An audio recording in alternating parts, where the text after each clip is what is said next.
Hello everyone and welcome to today's webinar. My name is Cosmin Radu. I'm the webinars manager here at Bitdefender and it's my pleasure to welcome Bogdan, Botezatu and Iuliana Marinescu for today's session. Before we start, please note that you are muted as we are recording this webinar. The recording will become available in the next couple of days through a follow-up email that we are going to send out.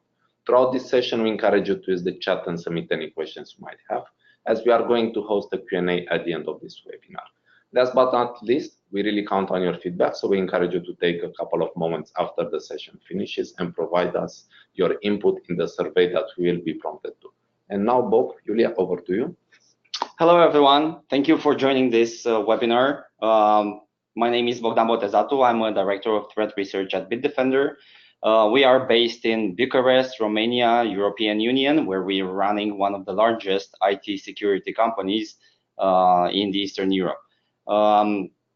I will start the presentation with a short overview of what ransomware is, several trends that we have spotted across the past few years, and then I will hand the conversation over to my colleague Iuliana for tips and tricks on how to protect against ransomware, what our security solutions can do to keep users safe, and last but not least, we will demonstrate the effects of a ransomware attack on a Windows machine.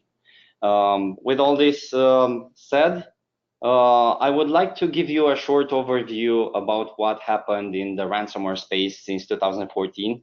I'm sure that you already are very familiar with the term ransomware, and even if it feels like it's been an eternity since we've had the ransomware, it's actually not. Ransomware has started somehow around 2014 when a new family of malware was first spotted. Called CryptoLocker, this new threat was using public-private key encryption in order to seize control over the documents of the users and then force them into paying a significant amount of money in exchange of the decryption key. So CryptoLocker started this trend commercially. They started attacking companies and users alike.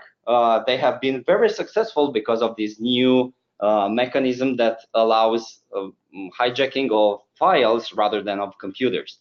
In less than 4 months of operation, these guys have managed to seize about $28 million in paid ransom. Of course, we're talking about the equivalent of these $28 million in digital currency. It was back at the time when Bitcoin started to become a thing because it provided anonymity and ease of transaction. So one thing that the CryptoLocker people have missed out on was the fact that the Bitcoin blockchain was public, and they have amassed all these ransom in one large Bitcoin wallet. Upon inspection, we realized that there were $28 million worth of digital currency stored there, and we realized the extent of the operation they were running. Similar to us, other companies and law enforcement agencies have started understanding the magnitude of the damage caused by CryptoLockers, so we started a chase. That chase eventually proved to be a little bit more than the CryptoLocker team could handle, so they vanished in just 4 months and they got away with all the money.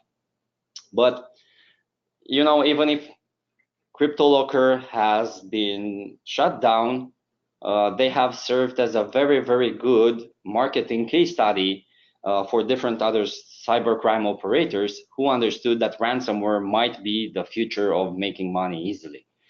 The gap that I left behind was quickly taken over by CryptoWall, another very successful and long-running crypto malware operation that was around for more than 2 years. It is estimated to have inflicted around $325 million in damage because they were a little bit more careful than their predecessors in terms of how they were running operations. CryptoWall, for instance, was one of the first crypto ransomware families that created a unique Bitcoin wallet per infection, so security companies and law enforcement couldn't understand how much money they were making. And they were also one of the first ransomware operator rings that moved all the communications from plain HTTPS to the dark web through Tor, for instance, in order to make it impossible for law enforcement to trace down the command and control centers. CryptoLocker and CryptoWall have been two of the most successful stories in the cybercrime world for quite a while.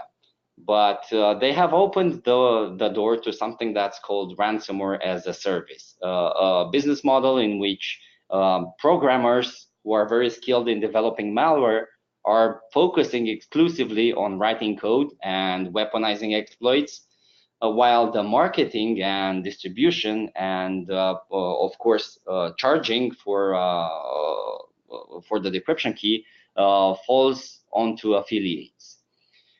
This business model has been proven successful. So until 2017, ransomware was pretty much everywhere. It has dethroned most of the traditional businesses, including e-banking fraud or spam sending and so on. The ransomware landscape has changed accordingly because the ransomware operators have diversified. There are, of course, in-house developed ransomware that are purposefully built for one cybercrime group. Let's mention Locky, TeslaCrypt, Cerber, BART, and so on as some of the ransomware strains that are not licensed. They are being used by one cybercrime group, and they amass all the profits towards that cybercrime group. There's also general purpose do-it-yourself ransomware like Raspberry or the most widely known Tox, for instance, who can be licensed by pretty much everybody who wants to start a new business in cybercrime. And apart these two implementations of ransomware, if you will, there's highly targeted ransomware that's actually a disguise for something deeper and more dangerous. We're talking about targeted ransomware that's aimed at specific institutions or governments, such as what happened with WannaCry, GoldenEye, or Bad Rabbit in the past 2 years. These ransomware strains are not focused on making money for the cyber criminals because they don't have a direct monetization path. Paying the ransom is usually very, very easy when dealing with commercial ransomware, but these three families of crypto ransomware that I was mentioning before do not lead the user to the shopping cart. They make it pretty difficult for everybody who wants to get their data back to pay the ransom and to confirm the payment. So the universal acceptance in the industry is that these three ransomware strains were not focused at financial gains, but rather on data destruction and infrastructure sabotage. Probably you're familiar with the fact that GoldenEye has paralyzed many industries, and its effects are still being felt by some big players in the IT space. I was mentioning ransomware as a service. This is your usual user panel in which you can develop your own strain of ransomware. Basically, if you know where to look for, you will be welcomed by a form that allows you to fill in several pieces of information, like the amount of ransom money that you want to get paid, the Bitcoin wallet or the digital currency wallet in which you want the payment to be made. You fill in a CAPTCHA form and you press a button, and voila, you have just created your first strain of ransomware in under 2 minutes, no coding knowledge required. There are several such platforms that allow you to develop ransomware, and the only thing that a cyber criminal needs to do further is to spread it out and wait for payment to come in. I have also included what is a tech support window right? A chat inside the platform where people are exchanging information about their success rate. Judging by the text here, we presume that this is a conversation that happens among script kiddies, because one of the participants are boasting that they have infected 10 targets and one paid $250. It is really easy for anybody to join cybercrime, given the fact that they don't need any particular expertise in writing malware. The only thing that they need to understand is that this is a crime, and sooner or later law enforcement will get them, and most likely they will end up in jail. Another important aspect that I want to mention here is that ransomware as a service is structured differently. These are not script kiddies who are writing malware for fun. Most of the offerings available on the market are built by cybercrime groups that work as organizations. They have different skill sets. They have a lot of expertise in writing malware, making it undetectable to security solutions, for instance. They provide translation services, because ransomware usually leaves a note in the local language of the victim, and they are marketing very well these creations on underground forums. In addition to that, there's also the technical support part, in which potential customers can ask for help operating the malware. They ask for tips and tricks to maximize revenue, and they also report bugs, help them to get fixed, and they request new features.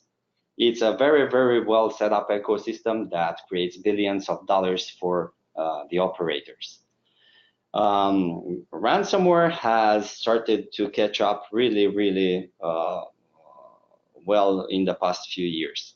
If it started as a business that was operated by CryptoWall and CryptoLocker only, the space became really crowded immediately because of the money promise. On average, Bitdefender identifies about 12 new strains of ransomware that show up every single month. And by new strains of ransomware, I'm mostly referring to ransomware that seems to be operated by a different cybercrime gang. It's not a variation of the same ransomware, but it's more of a piece of code that does the same. It infects people, but have different particularities that can allow us to attribute these to different threat actors.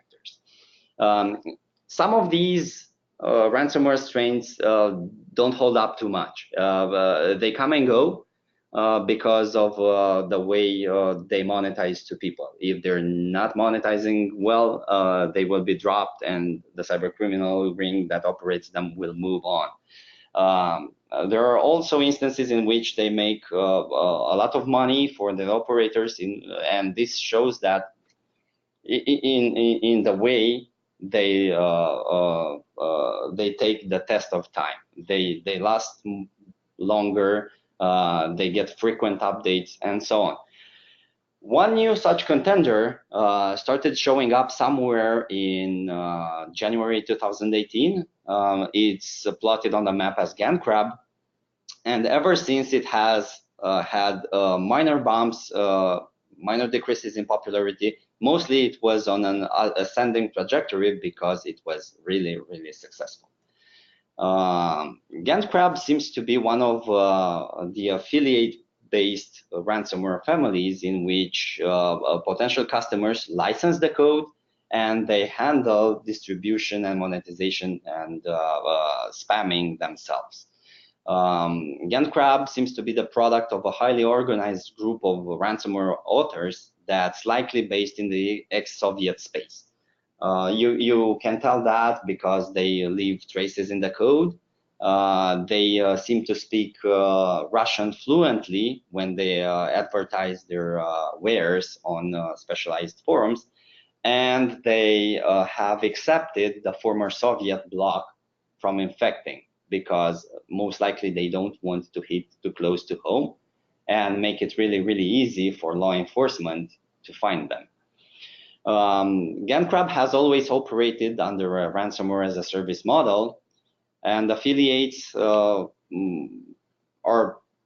most likely spread all over the world. They are not localized in one particular region.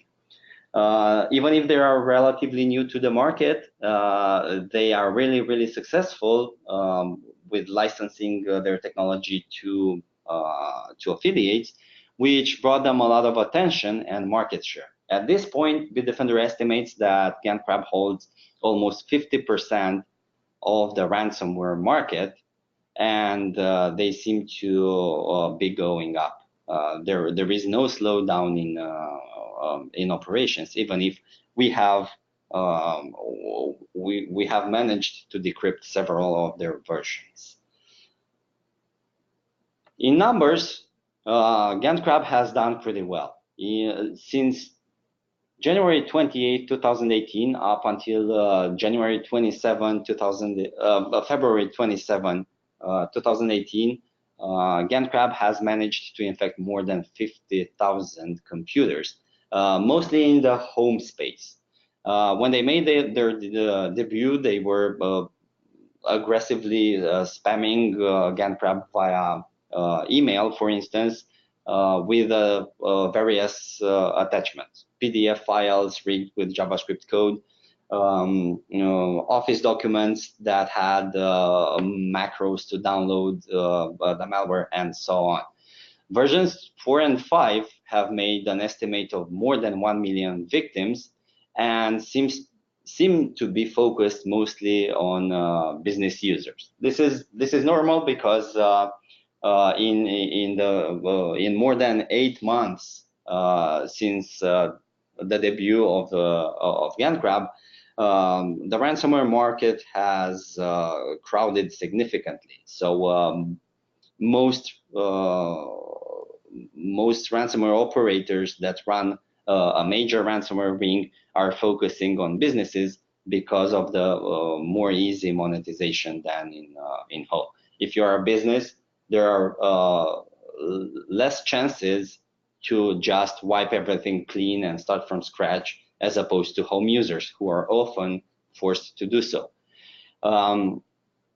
As a particularity to GandCrab is the way they negotiate the decryption fee. GandCrab assesses the importance of a system and puts a price tag according to the importance of that system. For a home user, for instance, who doesn't have too many important documents, the minimum decryption fee is based around $650 in either Bitcoin or Dash. For companies, for instance, the situation changes because an endpoint in a small to medium business can make them roughly around $10,000 or more, depending on the information that that endpoint holds. For a server or several servers that have gotten encrypted, the cyber criminals can ask for way more, and the largest ransom that we have observed is of $700,000. No wonder that they have become so successful. Each of the ransoms comes with a unique ransom note that victims can upload via Tor on a GandCrab service, and they will be immediately put in touch with a human operator. That human operator will be able to negotiate the decryption fee, for instance, if you want to bargain, or they will be able to extend the payment time until the ransom doubles, for instance. They provide a lot of flexibility, which helps victims to get a hold of the money, transform it into digital currency, and then pay the ransom. Everything is very easy and convenient because ransomware operators enjoy the spoils of war. This is a timeline of GandCrab ever since its inception in January 2018 up until now. We have been more closely monitoring GandCrab since we first spotted them, and we have been actively working with law enforcement agencies all over the world to make decryption possible for victims. This is not something that is possible for every ransomware infection, because there are way too many ransomware strains to focus on. Resources are limited, and most of the time collaborations with law enforcement are really difficult. And however smart we are when it comes to technology, security companies do not have the power to arrest people or to ask for more information in a data center that will be able to result in the dismantling of a group. We were really lucky with GandCrab because we have had a very fruitful collaboration with the Romanian police, Europol, Interpol, and the FBI, to only mention a few, which resulted in 4 decryptors released throughout the year.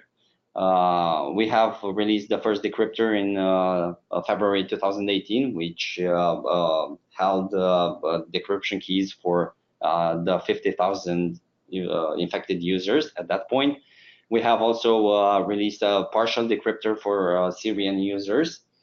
We followed up with a broader decryptor that was able to revert the encryption for users affected by version 1, 4, and 5.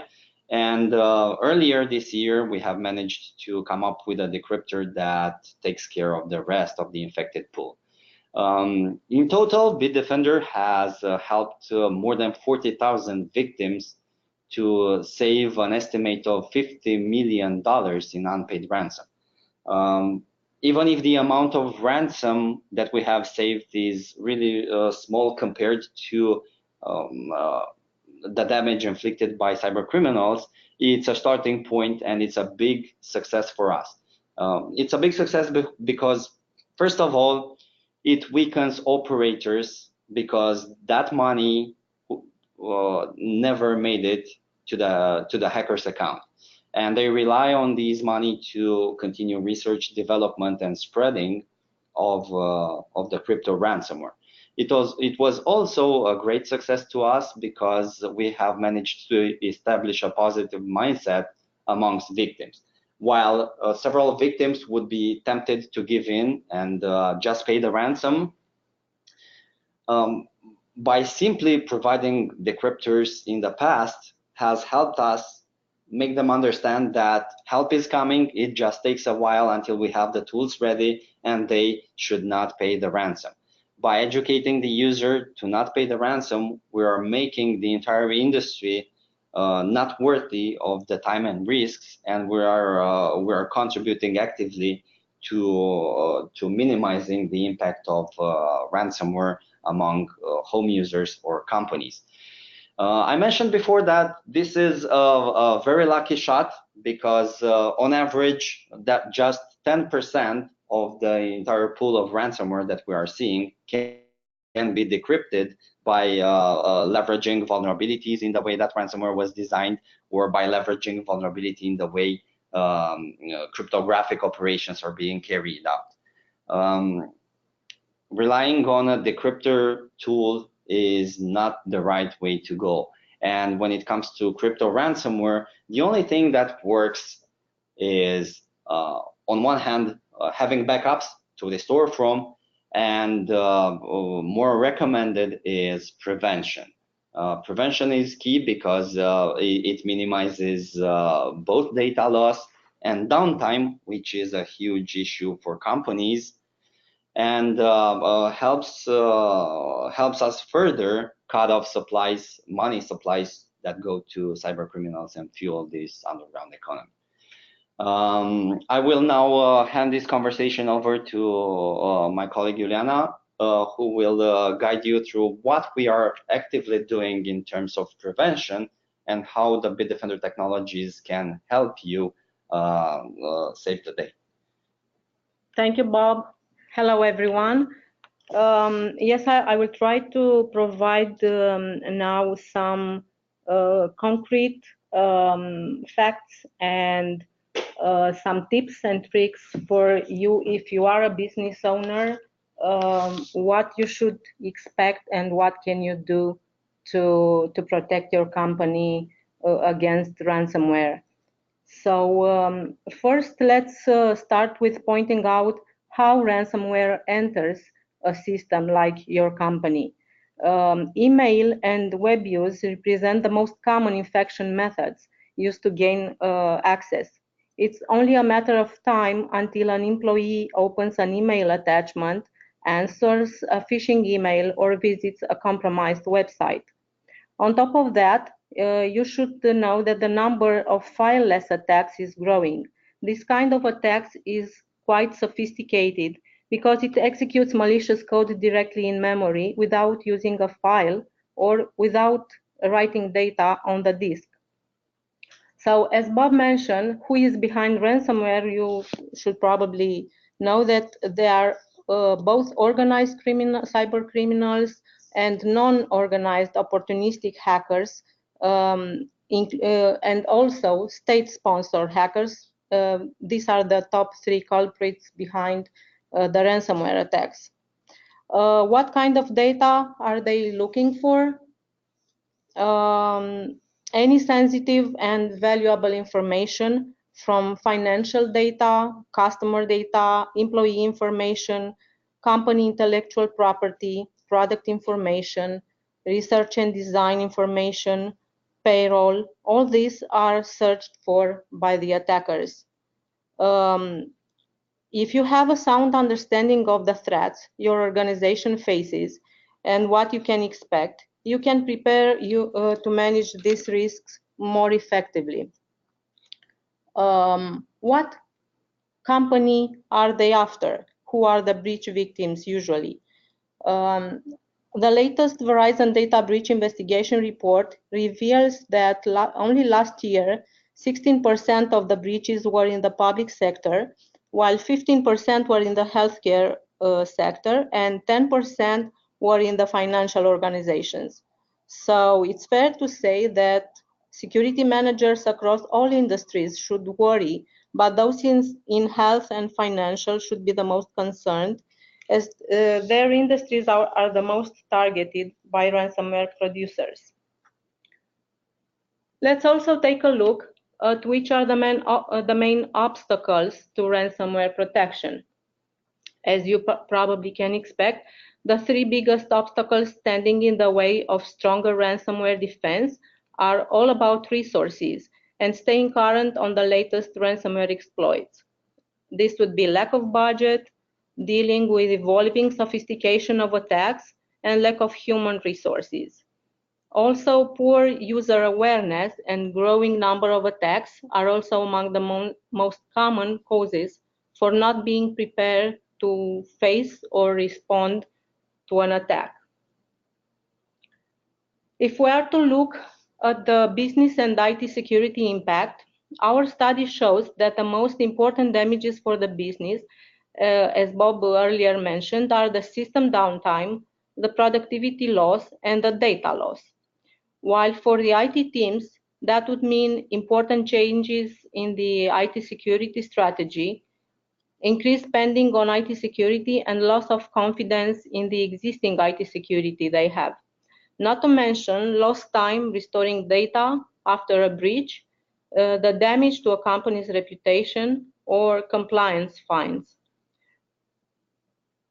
What are looking companies when they choose a security provider? Because choosing the right security provider is an investment decision that will significantly affect the security posture of your entire organization. The primary factor that respondents consider when choosing a security solution is the strength of protection, followed by support, and then by cost. Also, availability of next-gen security features and integration with other applications and platforms round out the top 5 selection criteria. So, the most important question of the day: how can you protect your company? What can you do to stay one step ahead of the attackers? I think the first line of defense of your company should be user awareness training, meaning employee awareness training, because often the insiders unknowingly allow the attackers to gain a foothold in your system. And you will see in a few minutes our demo and what happens in there. You should educate your employees not to open emails or click on links from unknown sources. Of course, you should use a multi-layered next-gen endpoint security solution. Use this solution to put strict security policies in place. Make sure you have a data backup and recovery solution to respond to a successful ransomware attack. Patch or update all endpoint software and web servers. Even if you manage to educate your employees, it's still necessary to limit their privileges and user access and to use tools that harden the attack surface, like application control, whitelisting, or device control. You should also track inside behavior and any attempt to access sensitive data. You should monitor incoming emails and links and executables.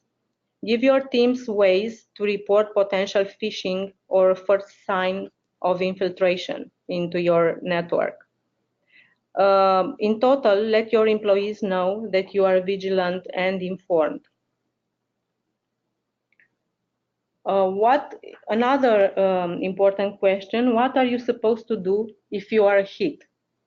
Following a ransomware attack, cybersecurity professionals can deploy a number of defensive responses. The single most common response is identifying the ransomware strain attacking the organization and contain the damage by isolating and shutting down all infected systems and accounts, eradication of malware, followed by recovery from backup files. You should, of course, immediately call your security vendor, attempt to decrypt files by yourself or together with your security server, and you should, of course, search for legal advice, notify the law enforcement and your customers, especially if you are under the GDPR rules, if you have customers in the European Union. How do we at Bitdefender think and design our security solution? It's of course a layered, as we say, a multi-layered next-gen solution, and all the elements were carefully built to prevent and detect the early stages of ransomware attack. The security features are placed in different layers and all of them work together. In the first layer, the hardening and control, we have features that reduce the attack surface and minimize the entry points for possible attack. We have the patch management, which aims to eliminate existing vulnerabilities, and also web threat protection that does web content and URL filtering. We have the application control whitelisting, the device control, and the firewall. Detection has two phases. It can happen before or during the time the threat penetrates the infrastructure. In the pre-execution detection layer, we have signature and cloud lookup, local and cloud machine learning models, HyperDetect, which is a tunable machine learning feature, extremely efficient in catching the advanced threats. Also, here we have the sandbox analyzer that is used to detonate suspicious files in a controlled environment. The on and post-execution layer comes next and makes sure that if we have a situation where one threat managed to penetrate the infrastructure, it will be caught during its execution by anti-exploit or by process inspector. That is the feature based on continuous monitoring of the running processes. How is our solution different than others? Our machine learning feature is using a huge database of 3 billion clean and malicious samples that are continuously trained to catch known and unknown types of ransomware or 0 days attacks. This is the layer that managed to stop the famous WannaCry ransomware attack that Bob told you about, and back then managed to protect all the Bitdefender customers. I will not take more of your time, and we are getting closer to our time limit. So I will present you now a demo, a short video about how an attack can happen if you don't have a security solution in place, or if your security solution is not good enough to catch the ransomware. A few words about this example. It shows how a ransomware attack called Major operates. This type of attack, the Major ransomware, is very new. It was discovered just last month.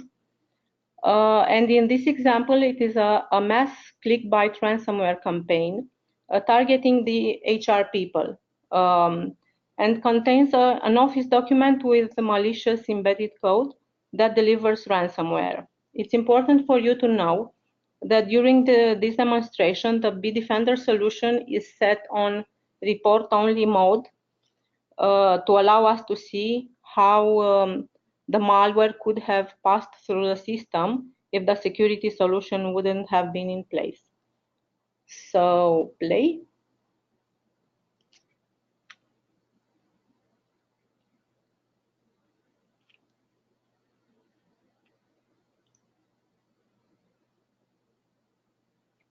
So we see that somebody sent an email to the HR department containing an attachment called CV document, and the HR employee is trying to open it. It opens it, enable content. And here we have a first note, and the second and the third announcement that something is wrong. But it continues to open the document. We'll wait a few seconds.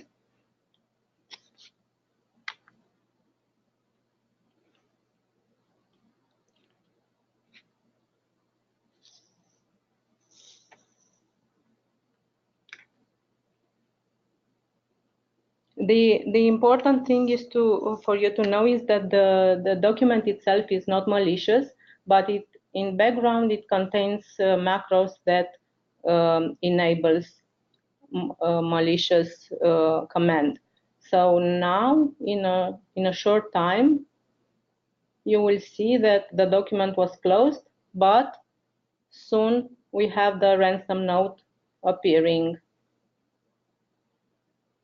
Another announcement that something is wrong from the Bitdefender agent. And now we will go to the Bitdefender console to see what exactly happened. And we see all the announcements, all the warnings in the order they appeared. First, there was a warning from the process inspector on command for malicious behavior. It ran a PowerShell that downloaded an executable. Okay. There was another warning on command line scanner on PowerShell because it executed a malicious command line. It downloaded an executable from a malicious website and ran it.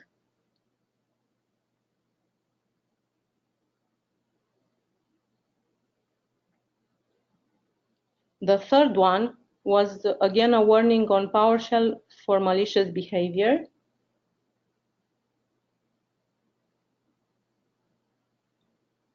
And then there was an on-access announcement on Acro32, which is in fact the ransomware. There was also a command line scanner announcement on WMIC for malicious command line attempting to delete the shadow copy.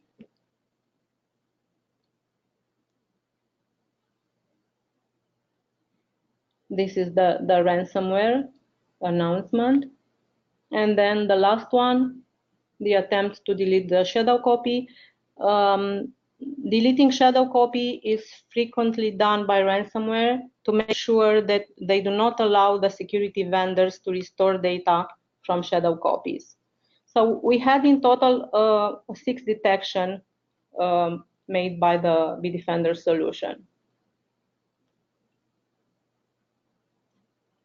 So if you want to try our solutions, you can visit our website and you can find all of our solutions. We have here some of the links, but you can find more on the website. This is who we are.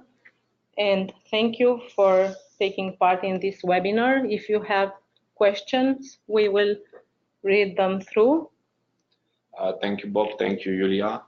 Great presentation so far. Everyone, just a quick reminder, don't forget to use the chat and submit any questions that you might have. We still have a couple more minutes to go, so we look forward to any questions or comments that you might have on today's topic.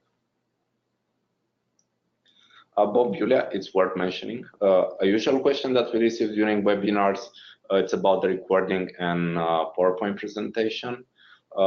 Everyone, don't forget to stay tuned for a follow-up email from us. We are going to include a direct link that will allow you to access the recording for today's session, as well as a link to download the presentation. And the first question that came in regards the demo. The question is, what version of Bitdefender was used in the demo? It was used the Gravity Zone Ultra, which is one of our latest solutions, and which displays very clearly the path, the information from the beginning to the end of a threat, how it entered it, what it managed to do inside the infrastructure.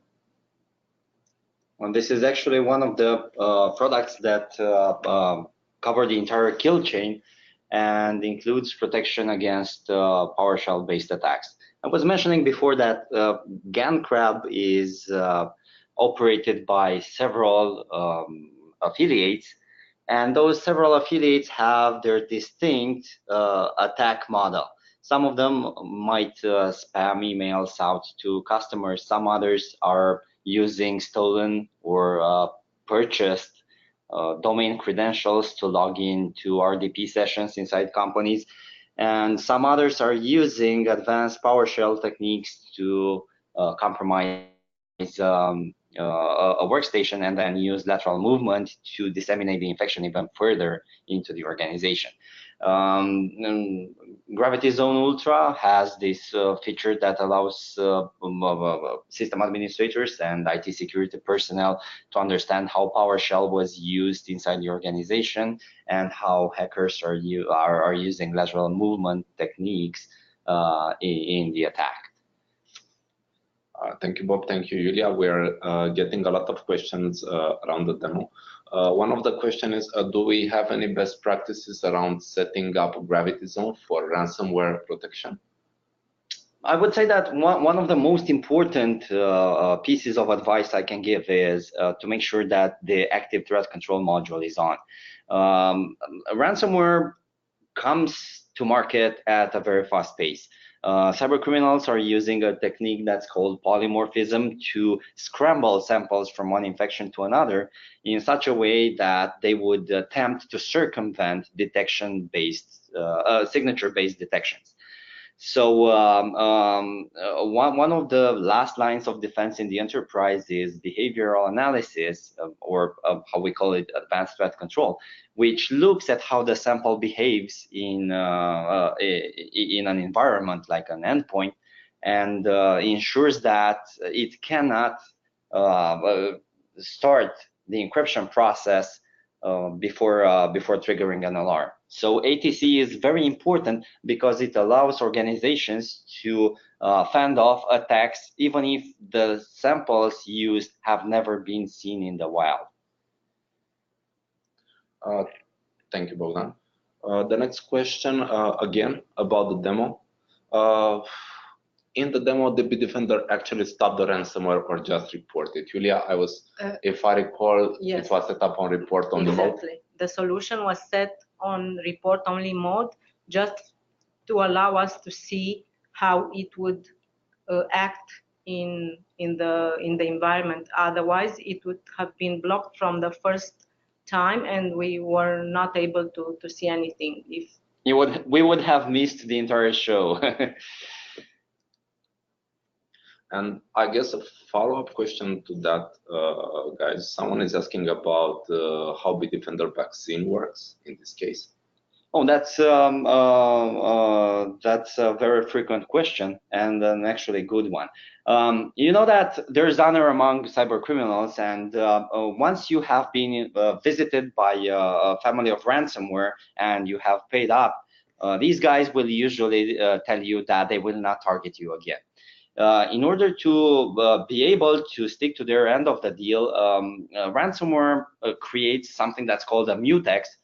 Think of them as a flag that they plant on an already infected computer in order to make sure that they're not infecting it again. If the subsequent ransomware sample is ran on that computer, they will check to see if the computer has already been infected, and it will exit gracefully if the answer is yes. Of course, we're talking about ransomware samples that belong to the same operator. The ransomware vaccine emulates an already existing infection by just planting those false flags.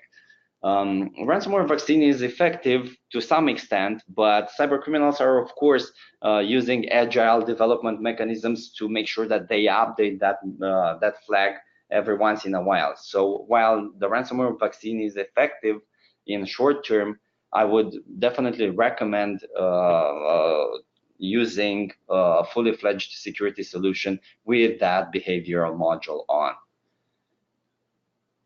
Thank you, Bogdan. Julia, we are already on top of the presentation, but I guess we can take 2 more questions if it's okay with you. So the next question is the default policy setup in Gravity Zone enough for ransomware protection? That's a very hard one. We have very few reports of ransomware coming from customers, and they are usually based on the fact that that device has had misconfigurations, or that the system administrator has forgot to install the endpoint security solution on a specific machine. By default, Bitdefender Gravity Zone blocks ransomware out of the box, so you don't need to tweak anything else inside. Thank you, Bogdan. And the last question for today, it's an interesting question. The question is, does Gravity Zone Elite offer PowerShell protection? Well, PowerShell is a tool, right? What I would I wouldn't say that it provides protection against PowerShell. It provides protection against the misuse of PowerShell in an environment. So what we're basically fending off is not PowerShell itself, but the way it is leveraged by malicious activities to distribute or execute malware.